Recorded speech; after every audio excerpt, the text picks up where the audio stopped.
Hi everyone, welcome to GK trading education.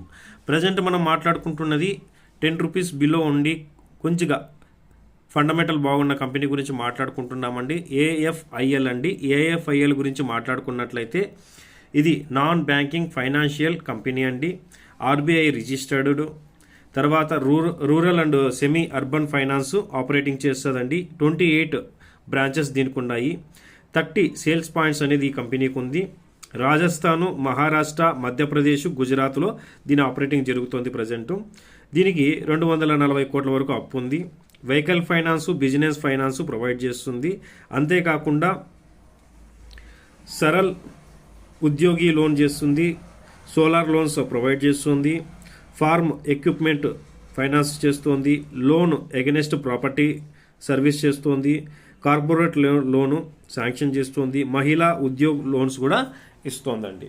So ఈ విధంగా ఈ కంపెనీ యొక్క బిజినెస్ మోడల్ అయితే ఈ విధంగా ఉంది. సో మీరు కూడా ఇక్కడ స్క్రీనర్ యాప్లోకి వెళ్ళి గమనించండి. ఈ యొక్క కంపెనీకి గురించి మీరు కూడా కంప్లీట్గా అనలైజ్ చేసిన తర్వాత దీంట్లో ఇన్వెస్ట్మెంట్ చేయొచ్చా లేదనేసి మీ రిస్క్ రివార్డ్ను చూసి మీరు ఇన్వెస్ట్మెంట్ అనేది ప్లాన్ చేసుకోండి.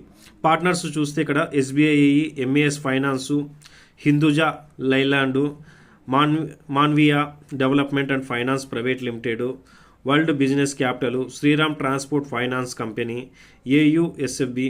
సో ఈ విధంగా చూసుకున్నట్లయితే లాస్ట్లో చూడండి హెచ్డిఎఫ్సి బ్యాంక్ ఎక్సెట్రా అని కూడా ఉంది. సో ఏదైనా ఒక స్టాక్లో మీరు ఇన్వెస్ట్మెంట్ చేయాలనుకుంటే ముందుగా ఖచ్చితంగా స్క్రీనర్ యాప్లోకి వెళ్ళండి.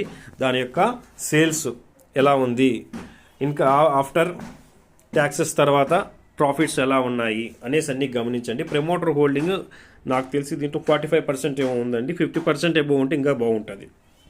ఓకే ఫ్రెండ్స్, మనం చేస్తున్న వీడియో నచ్చినట్లయితే ఖచ్చితంగా సబ్స్క్రైబ్ చేయండి. ఇలాంటి మంచి మంచి అప్డేట్స్ మీ ముందుకు ఎప్పటికప్పుడు వస్తుంటాము. ప్లీజ్ లైక్ చేయండి. లైక్ చేయడం వల్ల మనకు చాలా మంచి గ్రో అవుతాము. అలాగే మీరు వీడియో చూస్తున్నప్పుడు మీకు సబ్జెక్ట్ నచ్చినట్లయితే ఖచ్చితంగా మీరు ఒక్కరికన్నా షేర్ చేయండి. చేస్తే మన ఛానల్ గ్రో అవ్వడానికి మీరు హెల్ప్ చేసినట్లు అవుతుంది. ఓకే ఫ్రెండ్స్, జై హింద్.